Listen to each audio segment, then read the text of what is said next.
Welcome to Author Life Podcast, where myself and guest authors share their stories, offer tips and advice, and share our writing, publishing, and marketing knowledge. I'm your host, Delcherie Gladden. Welcome everybody back to Write, Publish, Repeat podcast. Today we're doing something a little bit different. Instead of one of my lectures, I have one of my good friends here to tell us about her query writing experience, kind of from beginning to end, from that very first query that I think we all hate writing a lot, up to where she is now in her querying process. And it's a lot of fun. I'm really excited to have Gina Larson on the podcast today. And Gina goes by SeriouslyGina. And you can find her on her website, SeriouslyGina.com, and her Twitter tag is also SeriouslyGina, and you can find her at SeriouslyGina on Facebook as well. She kept it nice and simple for everybody. I like that. All right, so Gina is the author of For the Love, which is the first book in a series that she's shopping out right now. And I love it, and I love Lennox and Rosalind, and so I'm excited to share her process and her experience with you guys, because I'm excited to see this book come out to everybody. And so I wanted to have her on as my first guest for the podcast to share that with you guys. So, Gina, introduce yourself. Tell us a little bit about you and your writing. Well, first of all, thank you. That's so cute of you. Seriously. Haha. Let's see. I live in Idaho Falls, which is miles and miles away from Sheree, and it took us many years to find and become friends. But I'm so far now because I've learned a great resource for helping me write. I started writing back in 2011. I just woke up, knew that what I wanted to write, and thought, I just got to do this. I had a friend say, it sounds like a great story, but it will all come down to execution.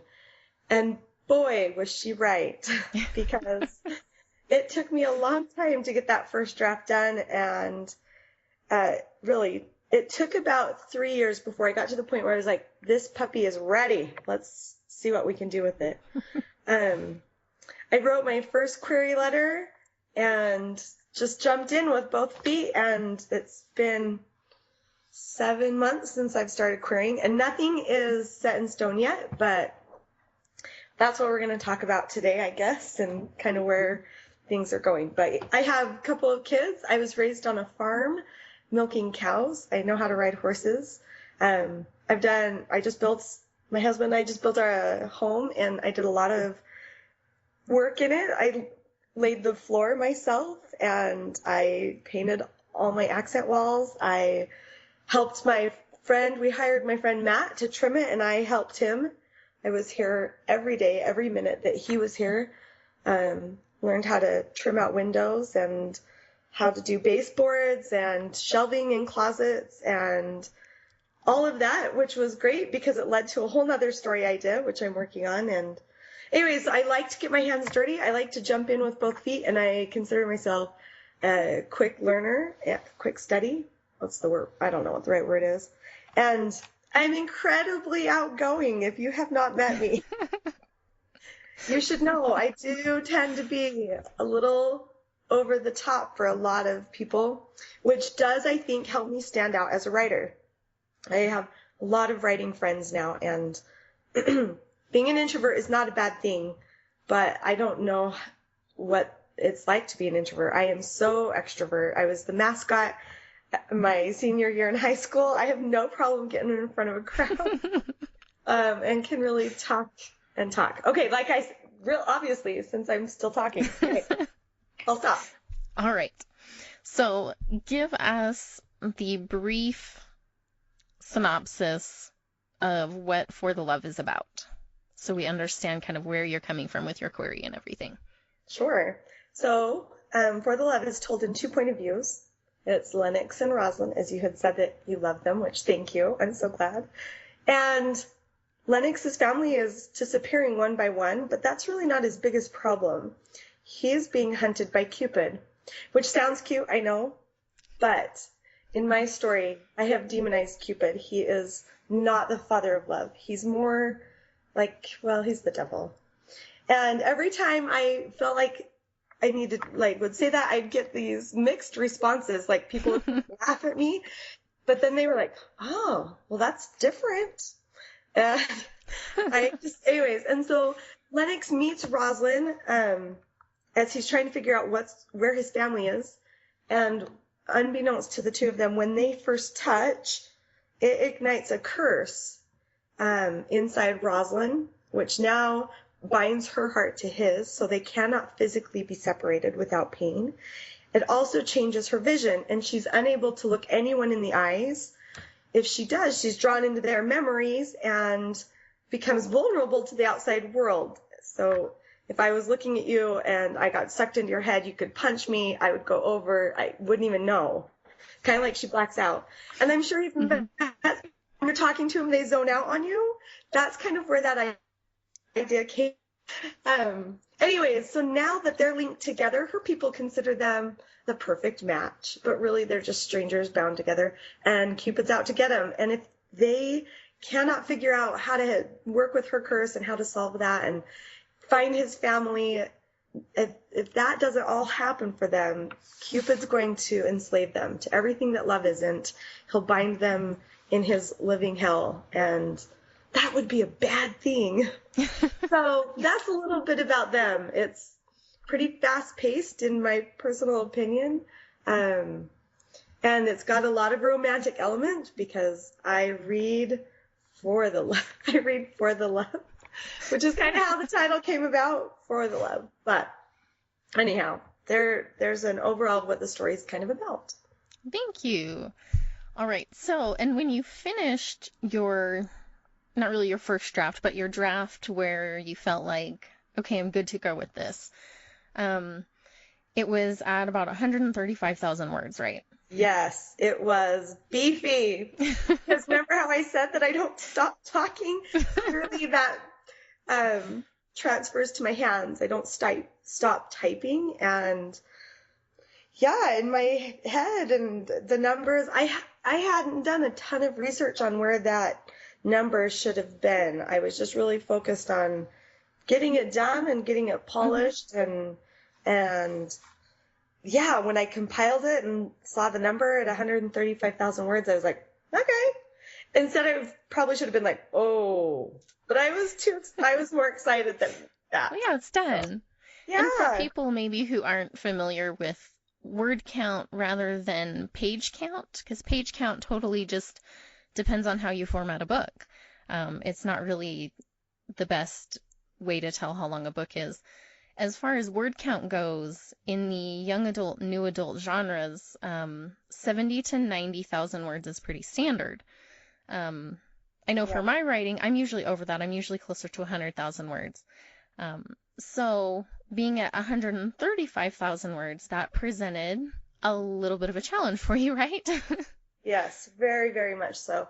You can definitely get away with, in fantasy, with having a higher word count because, and readers and agents and editors and publishers, they all expect a word count to be a little higher with fantasy because it means introducing the reader to a new world and new characters, which takes word space. If it's contemporary and you say a Dr. Pepper, we all know what you're talking about. But in fantasy, if you say a forerunner, I'm going to need some explanation. What is that?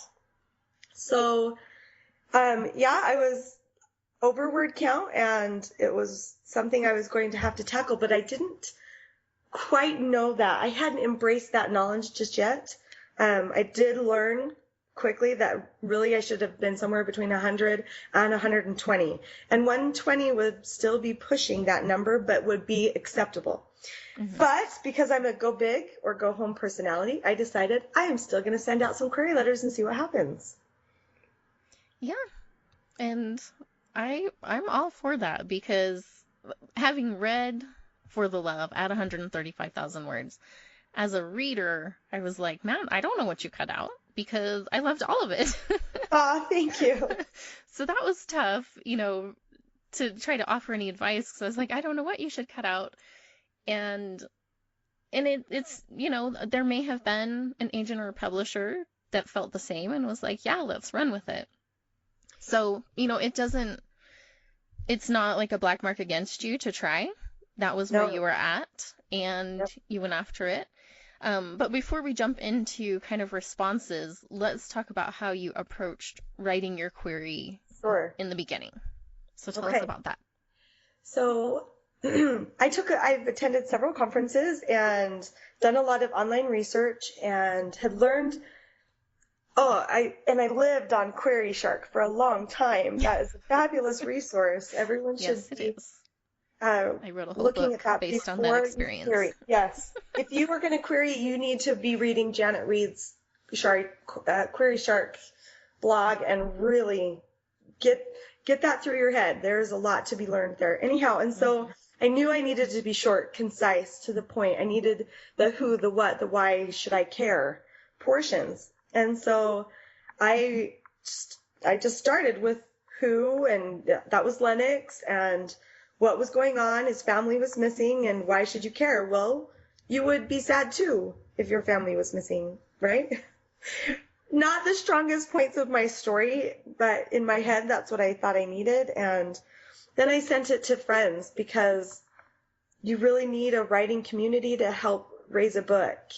And I knew that. And I contacted several of my friends who had queried or who were querying or who had become published through querying. And I got a lot of feedback. One of the greatest helps that I had was from Peggy Edelman. Gosh, I'm tripping over her last name. She's the author of Sky Jumpers.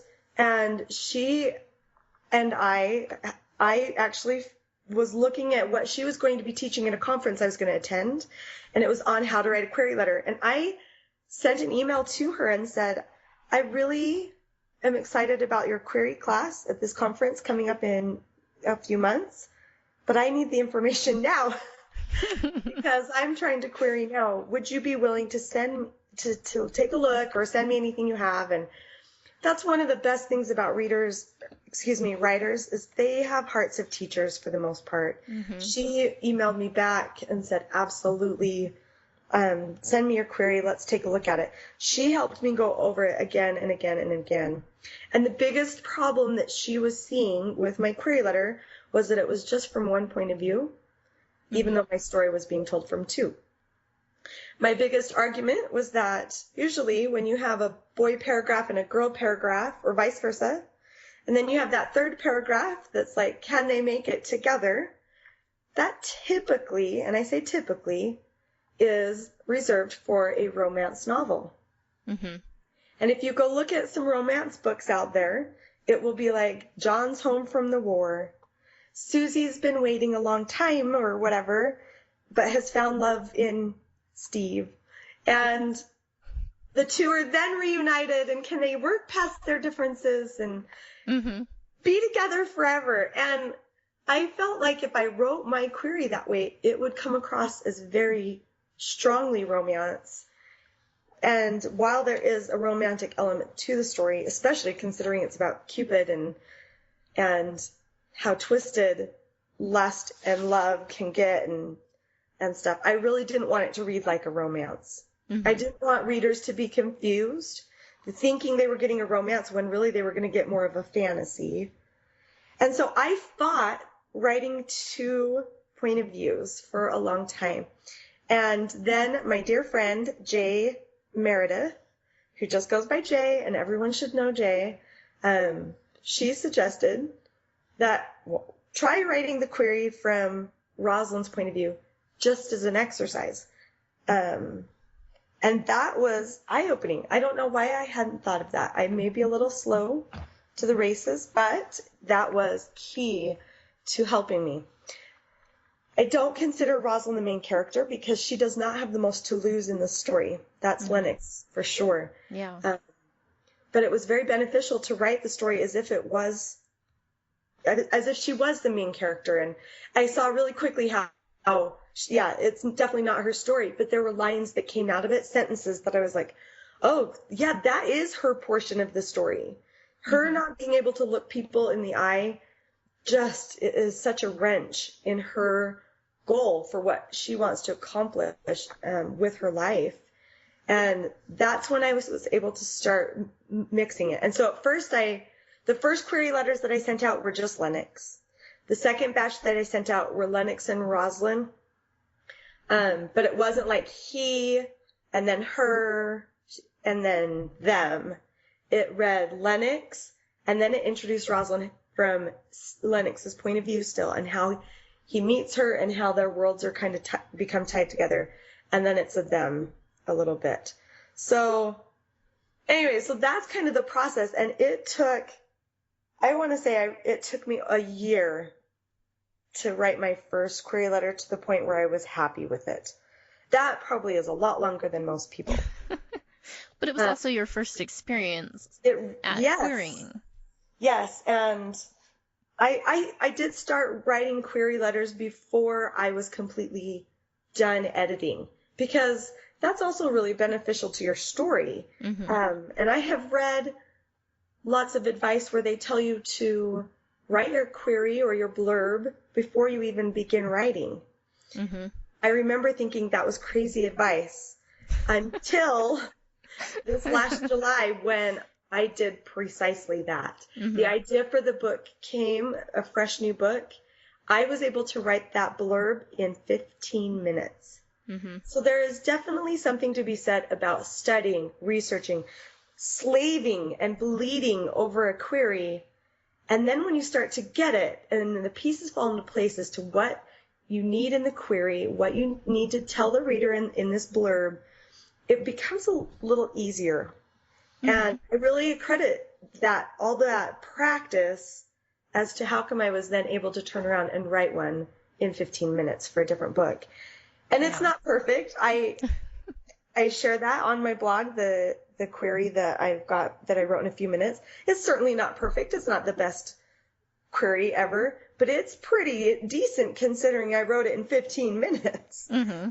So there is a lot of growth to come from that. And that is why when I started sending out my query letter, I started with like third string, which is some advice that I received from a lot of other writers and authors. Mm-hmm. Said, don't query your like dream agents first. You're going to send it out to a few and see what kind of responses you get. It will help you to judge where you're at with your query letter, if it's tight enough, if you're getting all rejections, is it the word count, is it the storyline, is it just the query letter? And I'll just go ahead and tell you, I'm 99% sure mine was word count, because I did get some rejections where they said, this is a great concept, but it's not for me, which I think was a gentle way of saying, I'm not going to do this because you're so high on word count. None of them came out and said that. And that's what's really frustrating sometimes about querying and getting rejection. You don't know exactly why they've rejected you. Yeah. And it can feel real personal, but you have to trust that it's not. Well, and I think, I can't remember if it was you who was talking to me or someone else, talking about agents looking at query letters and word count specifically, and then taking that and saying, can I sell this to an editor? Is an editor going to be willing to tackle 135,000 words? Sure. Or, good gracious, you get Brandon Sanderson's novels that are 400,000 words long. I don't know how they ever got an editor to take that. Right. That's massive, but somebody did. That it's not just them. There are these steps that they have to go through, and they have to kind of go through that logical process in their head of saying, okay, I may be willing to back this, but I'm not going to get an editor to commit that much time to edit 135,000 or more words. And so, it's nice to know that, though. Money. Exactly. And I am in a place where I really do. I appreciate their time and what they're trying to accomplish in their line of work as well. And even if you get an editor that says, okay, I'll take a look at that, there is still the cost of, now this book is fatter, thicker, it's going to cost more pages. And I mean, just all these things that sometimes we forget as authors. And don't see because we haven't been behind the scenes to the process of actually getting a book on a shelf. So anyways, I did have good friends that said, Gina, your word counts high. Gina, your word counts high.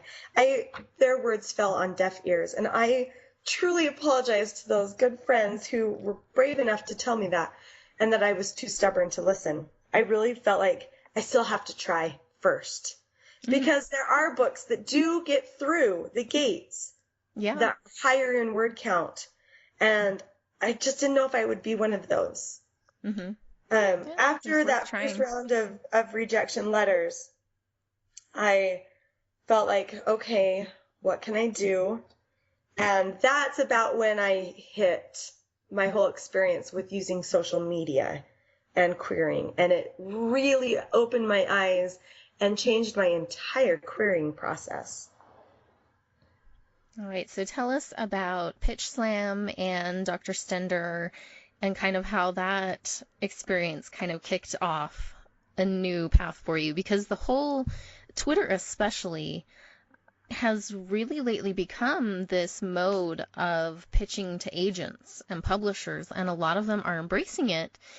And, you know, if you struggle to pitch your novel in 200 to 250 word synopsis inside your query, now you have the challenge of trying to pitch your novel in 140 characters, not words, 140 characters or less. Yes. So tell us about Pitch Slam. I had created a Twitter account sometime in the process of writing, but hadn't put it to good use yet. Still didn't quite understand Twitter. And I admit I'm still trying to wrap my head around exactly how it works and how to Me too. use it. But in a Facebook group, I was invited to participate in a Twitter contest, and I jumped on mine and thought, what is this? I'm so curious, and started reading about it and felt like, I don't know, maybe. I had participated. There was one other Twitter contest I had jumped into, which resulted in one favorite. Okay, so let me back up. Okay, so if you've never participated in a Twitter contest, they'll give you the hashtag. They'll tell you this is what you're going to use, and then you can tweet your line and a half about your book, and you really do have to fit that line in plus the hashtag. So you lose a few characters to the hashtag. You lose even more if you want to add your hashtag if it's like middle grade. You lose 3 more characters, or YA, there go 3 more. And so not only, you don't have 140, you really have like 125. And I had put on there, no one believes in God anymore, especially the Greek gods. So when Lennox discovers Cupid's the devil, all hell breaks loose. From that tweet, I received one favorite. And if an agent or a small press, whatnot, favorited your tweet, that is an invitation to then send your query their direction, which enables you to put in the subject matter when you're sending it, query requested material, or requested query, or something like that, depending on what the rules are to the game and everything like that. So I received one from Curiosity Quills, a favorite, and I sent it, and she did reject it initially, and I think it was because of the word count.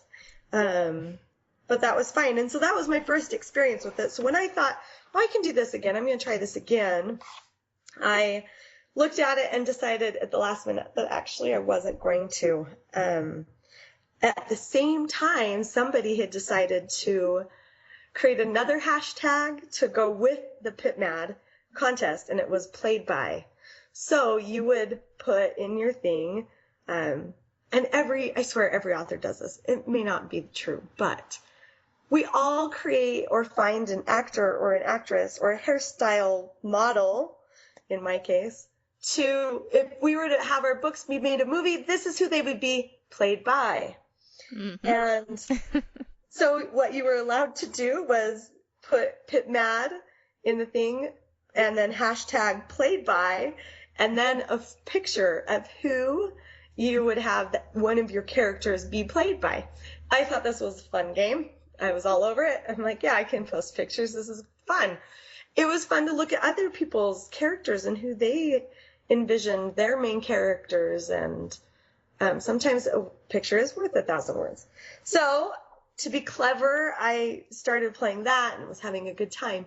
Meanwhile, I was just looking at the agents participating in the contest because I thought perhaps one of them would be a good fit for my story. In doing so, I came across Dr. Uwe Stender's name and started reading, just read a teeny bit that he was participating, and that it didn't say that he took my genre or anything, just that he was participating. I went to his Twitter page. I remember this being on a Sunday afternoon, and went to his Twitter page, and I thought he was hilarious. It became very clear that he was German. At least I believe he's German. I say German. He sounds like Arnold Schwarzenegger, and I know that because I've talked to him on the phone now, but that's jumping ahead of the story. Anyways, he had some hilarious tweets. I was just loving his stuff, and as I'm scrolling down his wall, bam, right in my face is this really cool tweet. And it basically said that he was going to give away a free critique of 25 pages or your query letter to his 2,000th follower. And the query was old enough, I thought, that, that's come and gone. But how cool would that be to be number 2,000? So I scroll back up to the top to look to see how many followers he has. And it was 1,994. He had 5 or 6, 7 more followers to go. And that was the moment where things changed. And I was like, okay, I'm going to see if I can be 2,000. And I am really determined and stubborn this way. So I tweeted back that I was going to wait in line. And he favorited my tweet. I'm just going to say can we just get away with even though that's for Facebook easier. and favorite it's so much easier because favorited is a horrible word. Anyways, he liked it. And then he tweeted, maybe I'll just give away a random follower critique as well. And I could tell that he was pointing his finger at me, follow me, dang it. And maybe I'll give you one. And I liked it back and then tweeted something along the lines of, still waiting in line, tapping my foot, And it didn't take very long before, this all happened within an hour and a half, maybe 2 hours back and forth. It wasn't quite that rapid text bombing or anything, but he then directly tweeted me, which I had never had that happen. And I squealed, and he had tagged SeriouslyGina and said, okay, your enthusiasm, which I laughed because he should have put stubbornness, but your enthusiasm has earned you a free query critique. Send me your query. And I just about died. That was cool to me. I felt like a newsie, king of New York for a day. And so I tweeted back and said, okay, deal. And then I was like, let me feed my family first. And instead of feeding my kids, I was like, guys, cereal, feed yourselves. I'm busy. And I decided I was going to query him as if it were for real. So at that point is when I went to his website, Triada US Literary Agency, and began reading about him and what he took for submissions. This was sad for me. He did not take my genre, did not do fantasy. So even though he wasn't interested necessarily in my genre, I was still getting a critique for him. And so I kept reading, and I thought maybe someone at his agency does. And I looked at the agents and his colleagues right below his name, and there was Lara Crockett. And according to her bio, she did take fantasy. So I was thrilled. I began my query letter and thanked him for inviting me to send my query to. Oh, I should back up and tell you. As soon as he said that, I did follow him. I think I was like 1,997. I didn't hit that 2,000 mark, but I did follow him at that point. That's good. Yeah, I did go through that. Anyway, so I thanked him very much for asking, or for talking to me and being willing to take a look at my query. And I expressed that I felt my manuscript would better suit his colleague Laura Crockett, because I understood he didn't take fantasy. And while I was working on this query letter and drafting it up, I continued to watch his Twitter feed. He did hit 2,000. Some nice lady, I believe, won the free critique from him. And then he tweeted this, and you have to know, I pointed out he's from Idaho, right? Because potatoes are a thing here. Everyone knows about Idaho. And he tweeted, now that he had reached 2,000, people would drop him like a hot potato.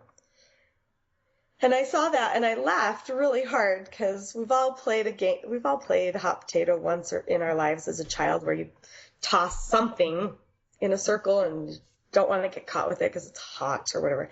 Anyways, I just laughed. I thought that was funny. So at the end of my query, when I was wrapping it up, and I told him at that point in time, I had been trying to bring my word count down a little bit. It was sitting at 126,000 words. I had shaved off 9,000. And, right, is that the right math? 8,000? I think so, yeah. Whatever.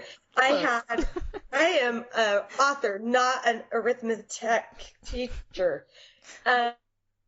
Mathematician, whatever. And I had that word count in there, and I had learned from Query Shark to always say, thank you for your time and consideration. Mm-hmm. That is a nice, solid sentence, and I've just adopted it.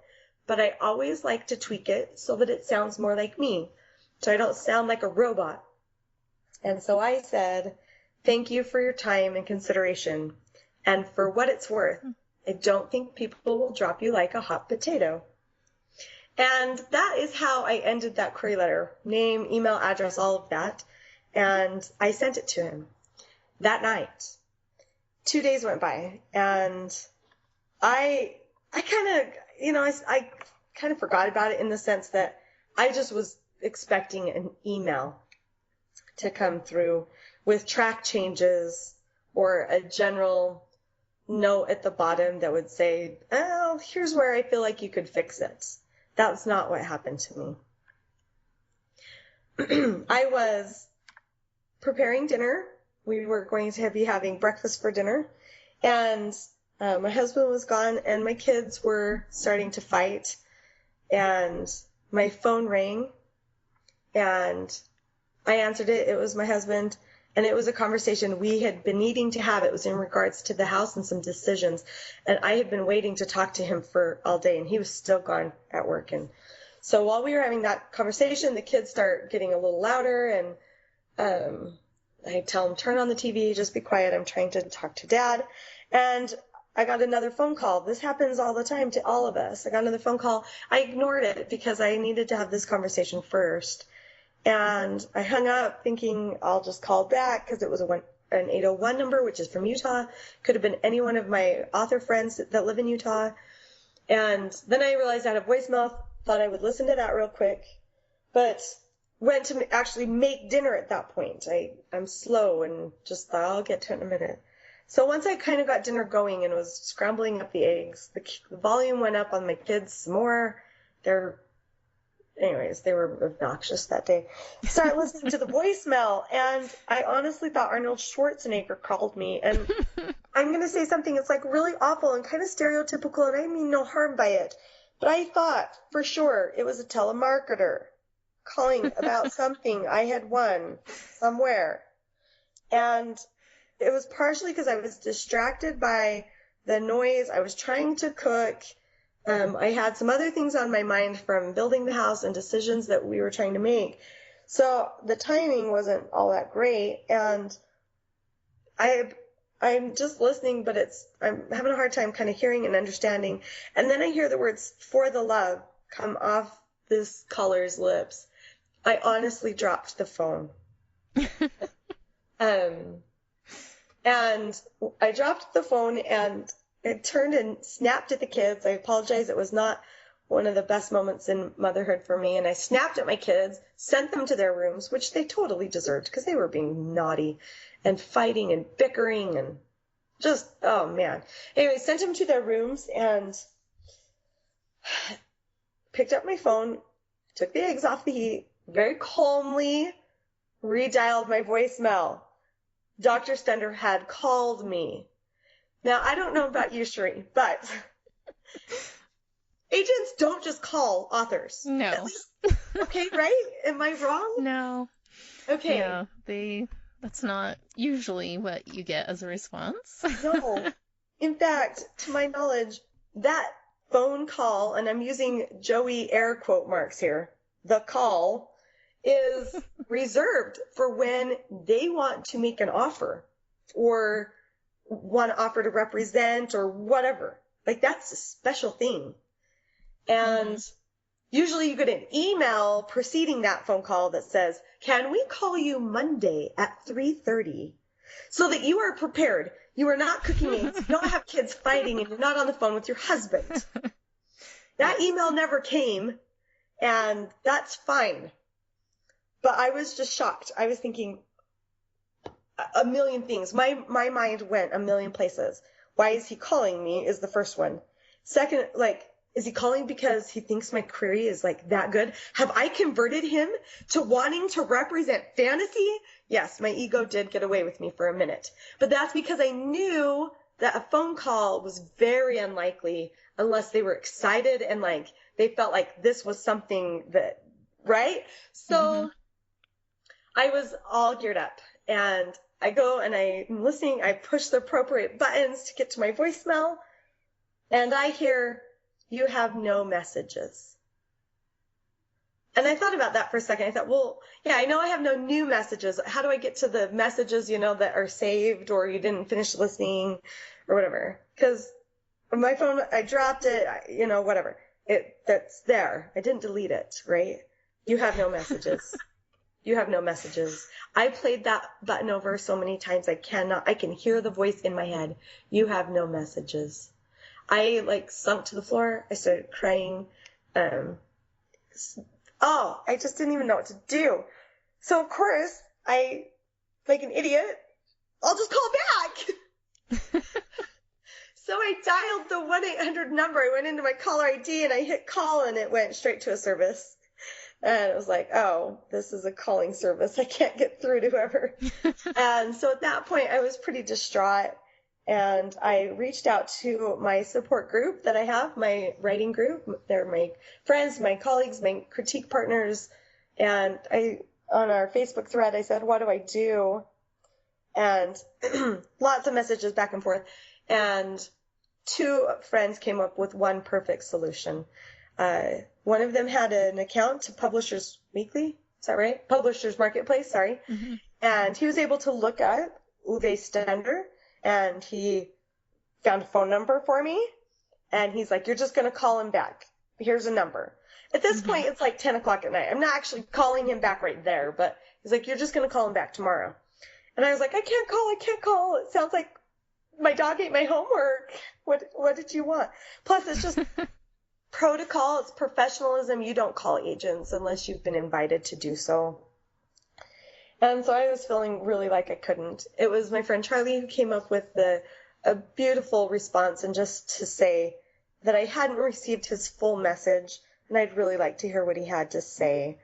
And he said, you don't need to explain that you dropped the phone or that things were a little hectic when you called. Mm-hmm. He's like, just be real professional and say you didn't hear the entire message. So got all geared up. My friends were cheering me on. You can do this. You can do this. And I sat down and the next morning, I waited till everybody was gone, sat down, I dialed the number. My heart's pounding, my palms are clamming up, and just so nervous, and I got the voicemail. I was like, oh, got all worked up for that. It didn't occur to me to hang up and then call back with a nice, well-rehearsed message. So instead, I'm on the phone, I'm like, hi, Dr. Stender, this is Gina Larson, and you called me about my query because on Twitter, do you remember that you did that? And oh my gosh, the most mouthy, wordy word vomit ever. I think I said, I really would like to hear what you have to say twice. I really would like to hear what you have to say. I didn't get to hear the whole thing. I'd really like to hear what you have to say. Oh, it was bad. It was so bad, guys. That's all right. Please We've all keep this left ever- messages like that. Oh, next time, hang up. Compose yourself. Write out your message that you want to leave. Call back. Anyways, I left a stupid message and hung up the phone and thought, oh, I just killed it. He is like going to be like, too bad, you suck. So before I had the chance, at that point, thought, I'm just going to edit. I'll just go back to editing. Before I even had the chance to open up my document, he called me back. This time I did not drop the phone, but I'm pretty sure I did hold my breath for a really long time. And we had a wonderful conversation. Those 21 minutes, it was what authors pay for when they go to a conference to pitch their book. But it was a consult. He was incredibly uplifting. He had so many positive things to say. The concept, he said, that I have for my story with Cupid being the devil, and he loved it. I could tell that he was very passionate as a person from his Twitter feed and things like that, but he was also very passionate as he spoke to me about my story, about my query letter. He said that it was one of the best query letters he had seen in a while, which was a huge compliment. And at this point, I am just like beaming. I'm feeling like, okay. And he was really good at the compliment, critique sandwich. He just laid it on thick. What I did great. What he really liked. And he went ballistic over the hot potato line. He's like, that's when you nailed it. He said that so many times as authors, we do not personalize our query letters. We sound like robots. He said, you said that. I laughed so hard. He knew I was following him on Twitter. We were having this funny banter back and forth, and it worked for him. Not every agent is going to be like that, but it worked for him because of the conversation we'd had on Twitter back and forth and this like snarky little attitude a bit. And he just said that it just was solid. He said it was not over the top creepy. He's like, sometimes you guys come across as stalkers and know the name of our pets or what color our underwear is, or something like that. Those weren't his exact words, but like we come across as too much. And sometimes we don't give enough and they're robotic and just not as great.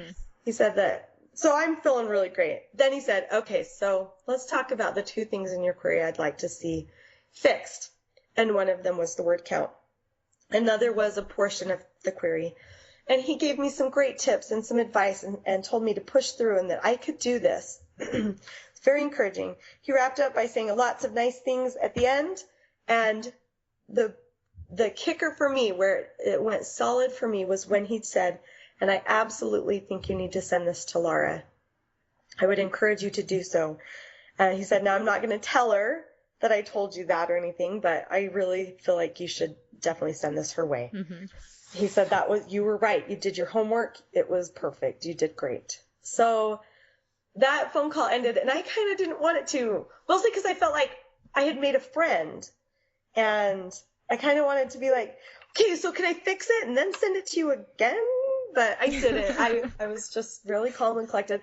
I sat there in this awesome euphoria, couldn't even get back to editing because I just thought, okay, like I had 21 minutes of awesomeness just happen there. And I apologize again to my friends who had told me to cut my word count down, but it wasn't until I had that agent say, cut it down, that all of that landed and sunk in and was like, okay. It confirmed that it was the word count. And not the query, because there was that thing that maybe the word count's not scaring him off. Maybe the query isn't portraying the story good enough or strongly or whatever. And that confirmed it's probably the word count, which I think my friends were smart enough to know that it was the word count, but I still wanted to live in this world of, but maybe I'm the exception.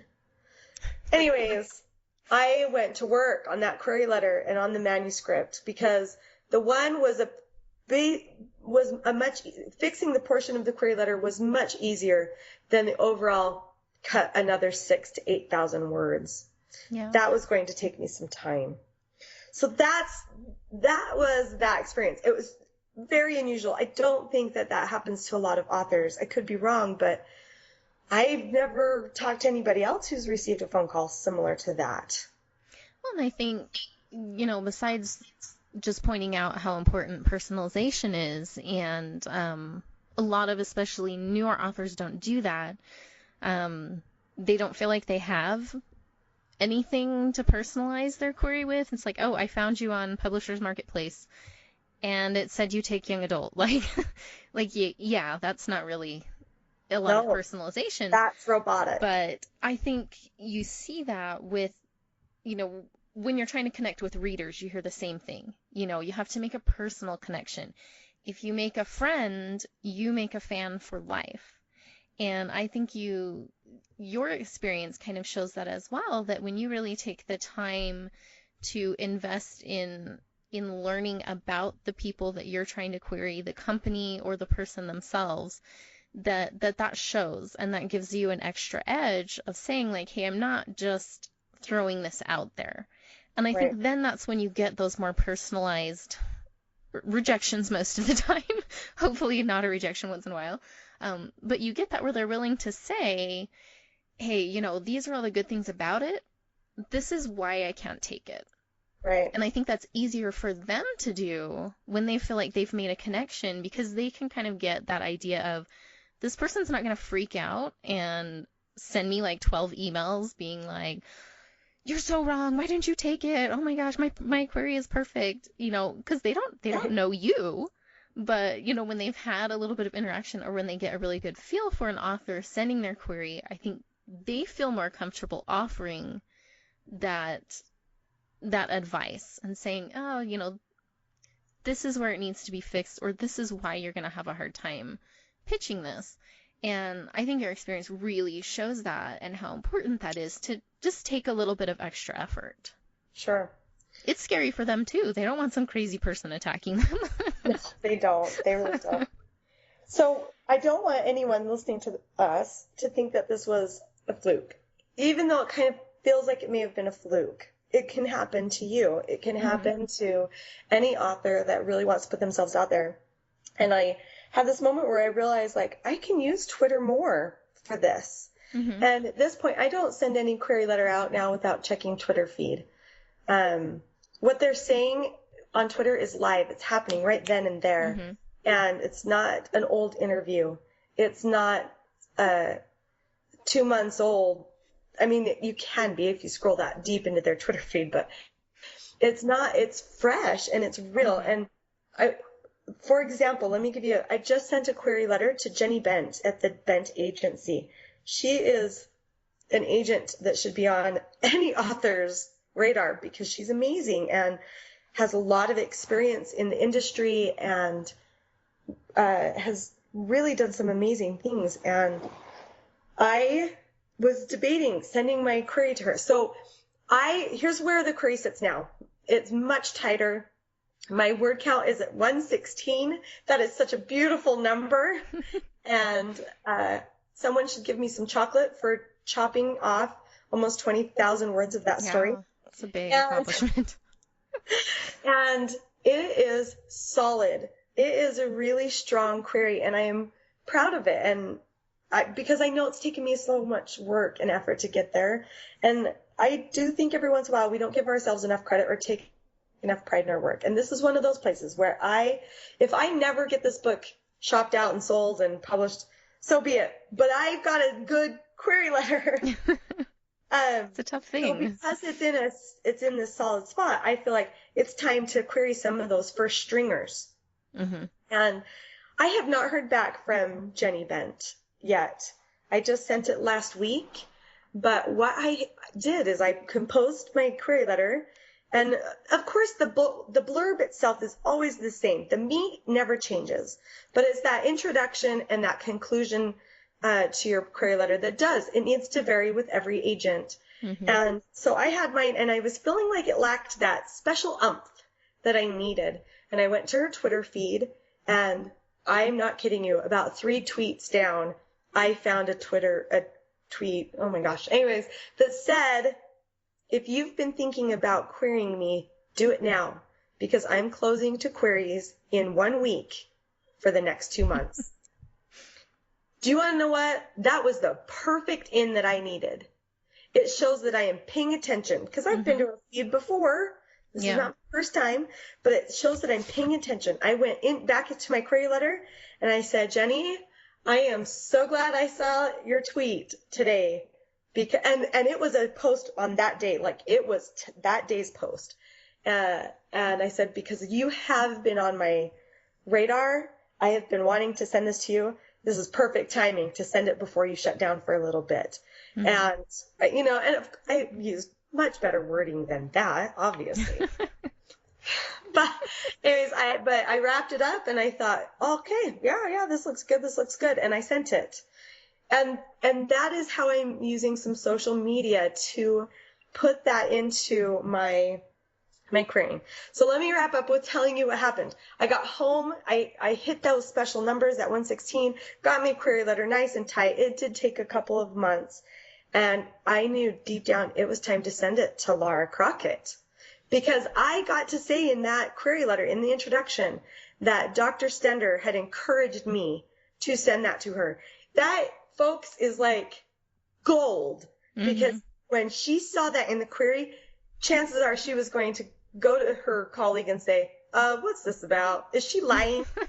So do not see that kind of thing in a query letter unless it's true. You do not lie in a query letter that someone sent you as a referral, or that you're friends with such and such and they are repped by that person, or anything like that, unless it's true, unless you've got that person's permission. I mean, you are walking on a live wire, because that will give you a bad reputation. Yeah. If you're lying in query right away. Agents talk to each other. I'm sure they do. So I knew, though, that she could go to Dr. Stender and say, is this legit? And he would be able to say yes. I was very confident he was not going to forget me and be like, oh, I can't remember if I called her. No, I made an impression there because I had to call him back. He wasn't going to forget. And when I prepped my letter, and I checked her Twitter feed, right? Because that's what I do. And I scrolled through a little bit. She was at BEA 2015, which is the Book Expo of America, really big book conference for agents and authors alike to attend, and publishers and small press and everything. And big deal, real big deal. But she had got to New York and she had a horrible view from her hotel. She posted a picture. She's like, oh man, this isn't pretty at all. And then she hashtagged BEA 2015 or whatever. And I just laughed. I thought, oh, that does suck. I've never been to New York. I wouldn't want to be like that. Who knows if it was her 10th visit or her first? It doesn't matter. She had a bad view. She didn't like it. So I put that in my query letter at the bottom. I said, thank you for your time and consideration, and I hope you get to see beyond your hotel bedroom window, like that you get, or something like that. I'd have to look it up, friends. But I just made comment that I really hope she got to see more than just what she had posted. I told her I had a great time at BEA. I got an automated response that she was out of the office. Well, duh, I knew that because I had done my homework. And that she would be out of the office for some time and would respond to emails as quickly as she could. And so, I settled in for the long wait, because that's what we do when we query. It can take weeks. A lot of waiting. That was on a Thursday or a Friday. On Saturday, I believe, is when she emailed me back requesting pages. Not only did I get through to her while she was out of town, my query letter was strong enough. And I do say this with some humility, I promise, but it was strong enough to get through to her while she was at a huge book event. Yeah. And not only did it get through to her that she read it, she requested 50 pages. According to their guidelines, I couldn't send anything but the query letter. So there went that. I sent the 50 pages, and 3 days later, I received the best rejection letter I have ever received.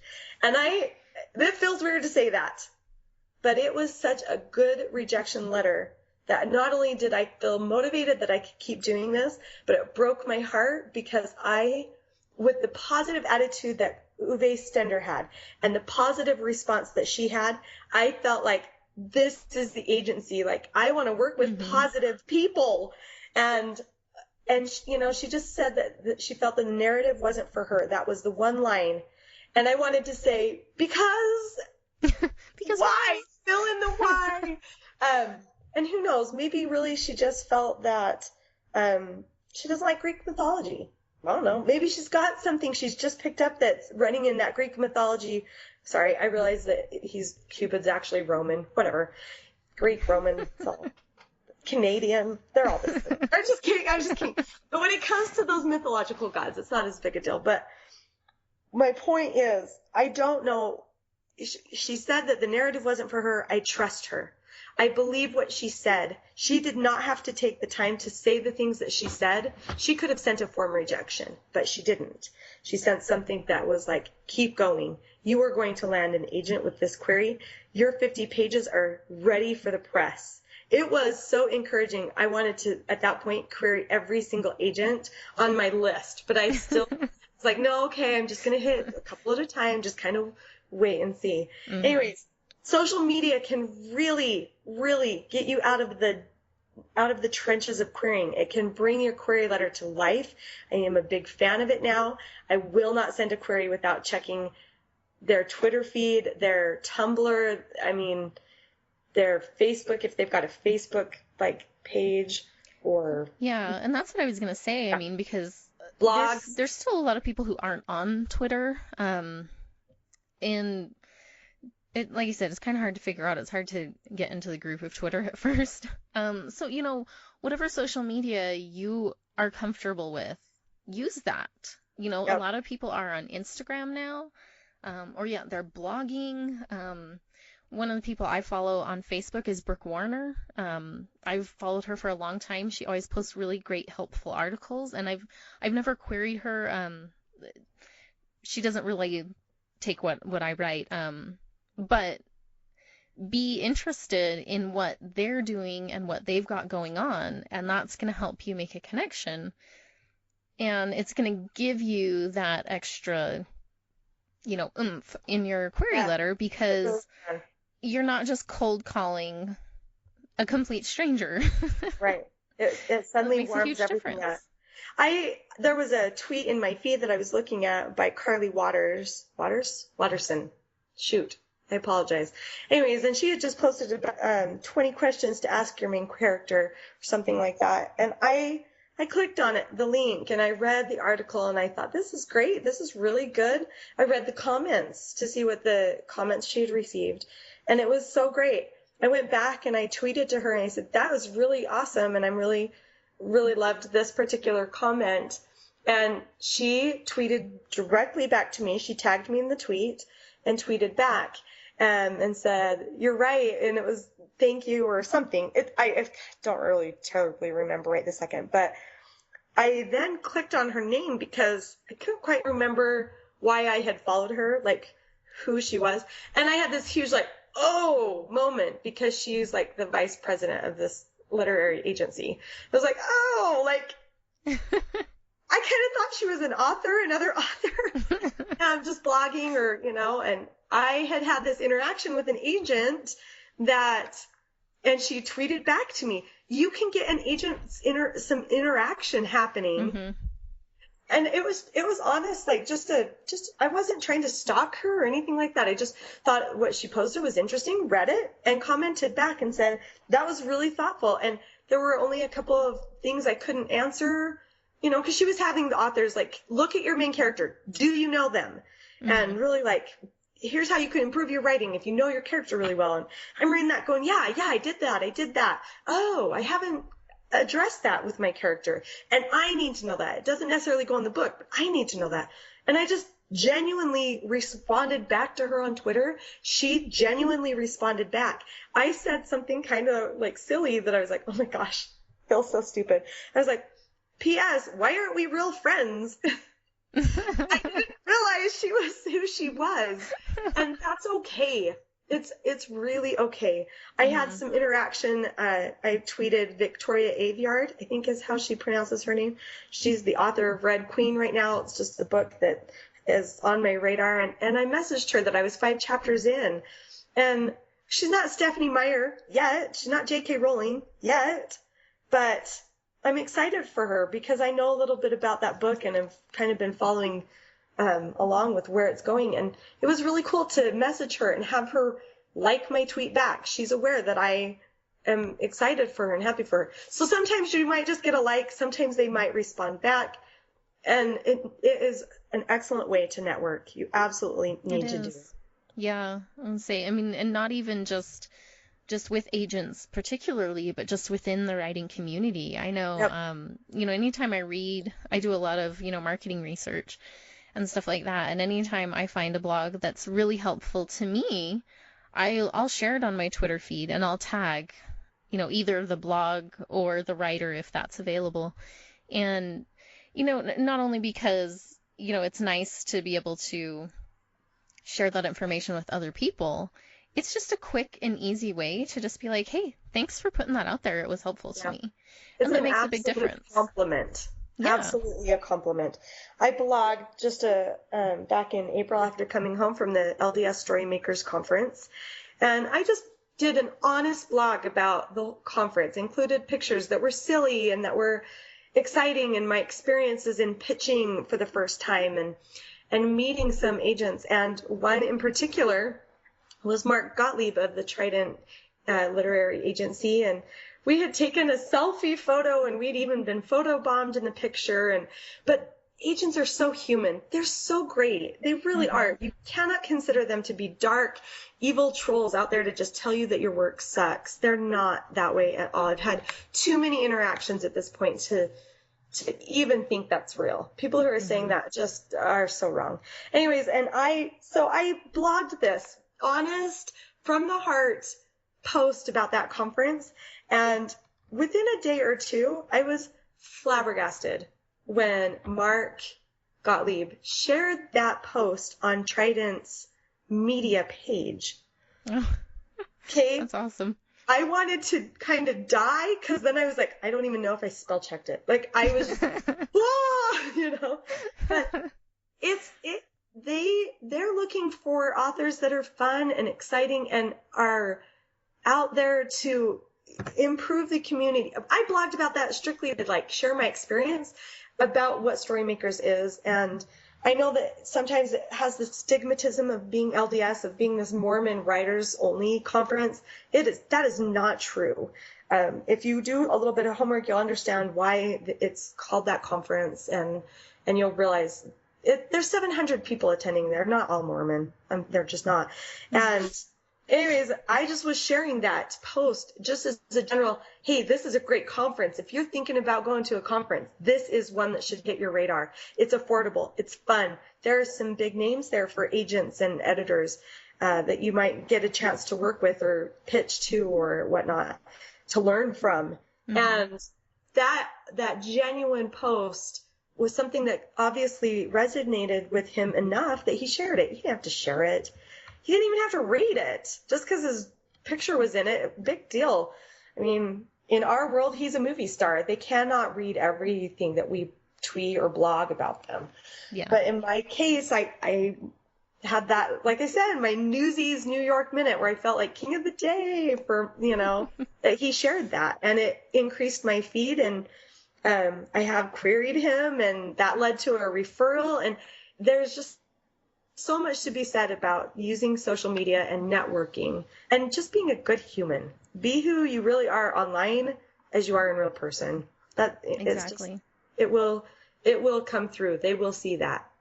It does. And I think writers have to also consider, when they're querying or when they're reaching out to people, that not only do agents not want to work with jerky people who are going to drive them crazy, they also have to sell you as an author. Right. And they want to be able to put someone out there that other people are going to like and want to be fans of and want to interact. A lot of readers, we all have favorite authors. And it's not, in today's day and age, it's not just because we like their books. It's because we like them as people. I mean, I love Jim Butcher's work. I got to meet him. I love him 10 times more because he's awesome, and he sat there at a signing table with like 200 people in line behind me and told me the story of how the Alarin Codex came to be and how his friend had basically bet him that he couldn't write a story with two crappy ideas, and he took the time to tell me the story of how he incorporated basically Pokemon and the Lost Legion into a fantasy series that is amazing and is a New York Times bestseller. And just that interaction with him, Yeah. I already loved his stuff. Now I'm like totally in love with him as a person because he's just so nice. Right. And he was just awesome. And, agents and publishers both are looking for that combination of good writing, good story ideas, and a good person to market. Yeah. And you have to put that out there. You have to show that to them. Yeah, I agree. And to the authors that, maybe are more shy, a little more introvert, you don't have to be this flying high extrovert to do that. I have so many friends who are much quieter than I, and they're amazing people that do really well at book signings and school tours and things like that. And yeah, you do not need to be Jim Carrey to do this. You just need to be true to who you are. Mm-hmm. You do have to put yourself out there. It is a very vulnerable place to be, but it's the truth. And I've had a couple other little experiences. One that I thought real quick that I share is when you have an agent that is interested in you, maybe requests a full. I had always heard that they then Google you. Because they're looking to see what you're like to work with. They want to know what platforms you're on. They'll look you up. And I had a request for a manuscript, and in under an hour, this particular agent commented on my blog. Oh, so they're out there. They're looking. There is truth to that. We had met. She knew what my story was about at that point. She knew my personality because we had some interaction, and now she was just Googling me probably and checking out my posts on my blog, and they are looking at you. They want to really consider you. And I made a comment to another with a different agency, one of the main ladies there. She and I are Facebook friends, have been for over a year and a half. And I made a comment that I felt like it was cheating in being able to message her and talk with her and have a normal conversation through instant messaging on Facebook in regards to my query. I told her, I said, I'm sending it, and I'm really glad that I can finally follow through. I promised you that I would, and I'm finally doing that. And she said, oh my gosh, I'm so excited that you're sending it to us finally. I will tell the girls that you're special. And I messaged back and said, no, that's like cheating. I'm not special. I'm just telling you that I am following through on a promise that I made a year and a half ago. And I apologize it's taken that long, but it did. It just took me that long to get my story to a point where I was ready to really query and put it out there. Mm-hmm. And her comment back to me was, it's not cheating. It's good networking. Exactly. So it doesn't hurt. And they may not be the agency for me. They may still reject me. I don't know. But the point is to just kind of be friends. You don't want to come across as let's be friends. But you can use those platforms, whether it's Facebook, Tumblr, Instagram, Twitter, to be friendly and to be human and to say this is who I am as a person, and use it to your advantage. Absolutely. Make those connections. I had an agent Facebook message me to go ahead and query them through Facebook Messenger. And I, for a moment, was like, what? No, that's like not normal. And then I had that moment of like, well, first of all, he said it was okay. He said to do that. Second of all, I will know the instant he reads it. Yeah, because it tells you. Cool thing about Facebook is it tells you if your message has been read, seen at 2:32 p.m., and so I went ahead and did it. figured take advantage. If he says Yeah. to just post your query right here, I'll look at it. Okay. Trust that they're not going to judge you like that you did it wrong because you didn't send it through the proper channels. If that's their invitation to send it that way, great. If he had told me to send it by pigeon, I would have done it. But he said, just post it right here on Twitter or on Facebook. Great. And I did. And it took him less than a day to get back to me. And I don't think that my experience is so unique that no other author can have this kind of experience. You just got to be willing to get out there and make the connections and do the research. Yeah, and learn how to use it. It did not come to me overnight. You got to remember, I started writing this query letter over 2 years ago. And it's finally hitting a sweet spot where I feel like I know how to query and I'm not afraid of it. I used to be petrified every time I went to hit that send button. I mentally count down 5, 4, 3, 2, send, and now that anxiety is gone because I know that the query is working. I've had agents compliment it on it and still reject me.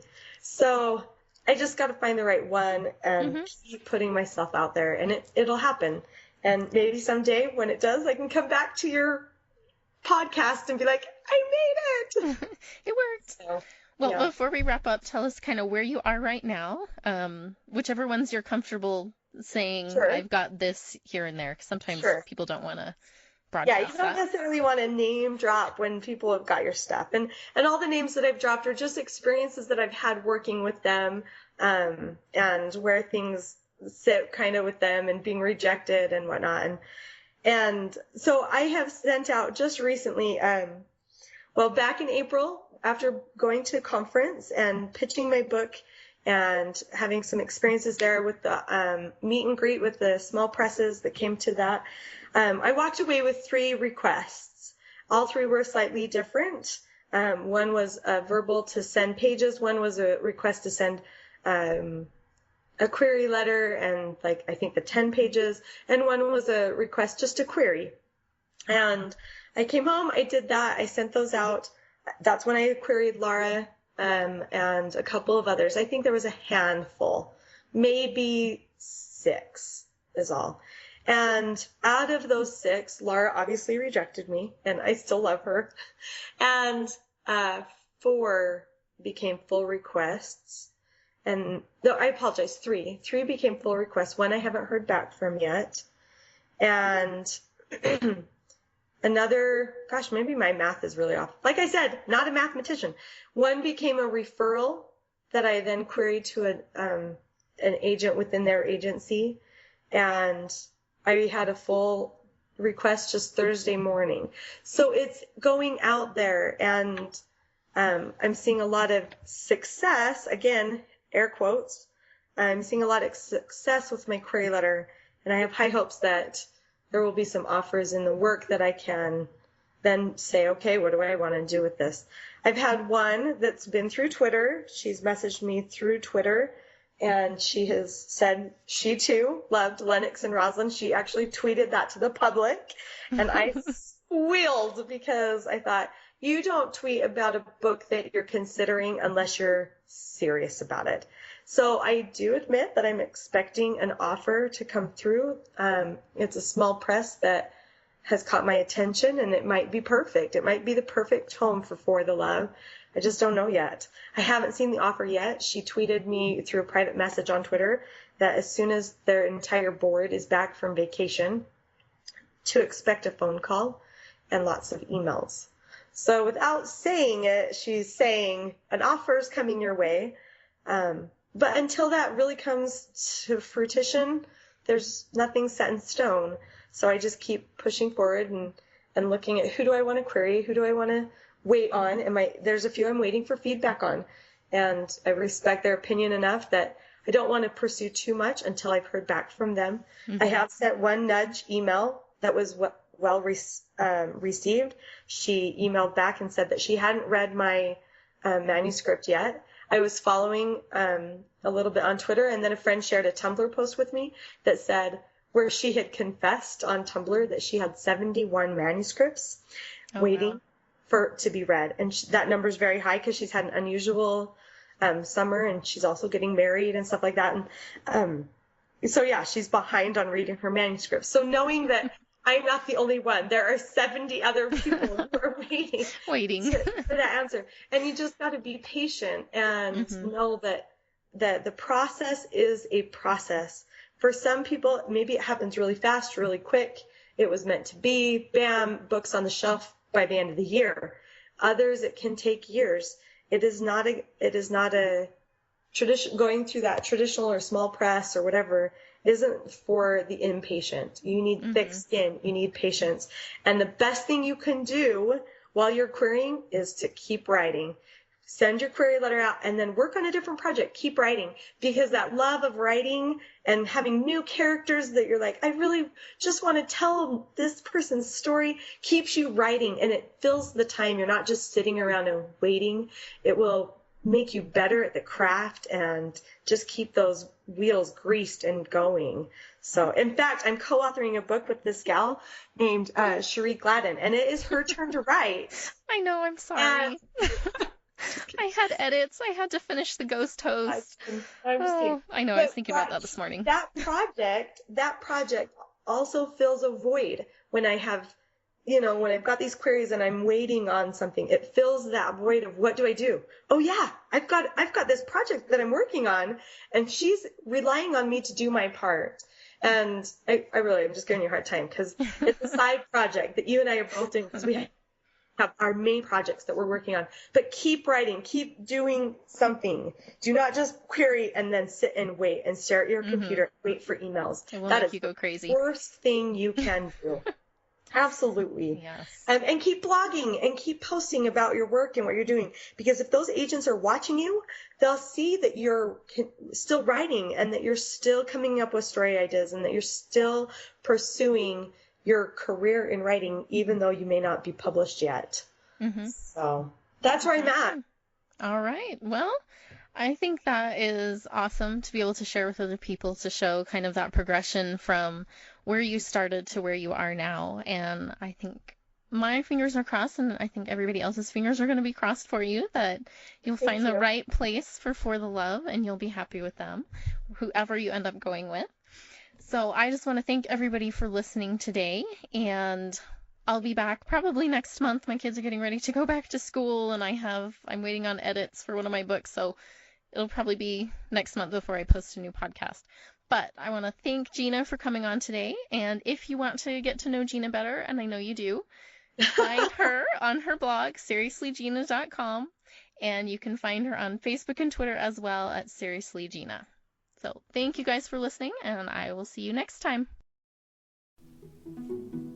Thanks again for listening to Author Life Podcast. For more information on the podcast or guest authors, check out the links in the show description. If there's a topic you'd like to learn more about, find me online and send me suggestions anytime.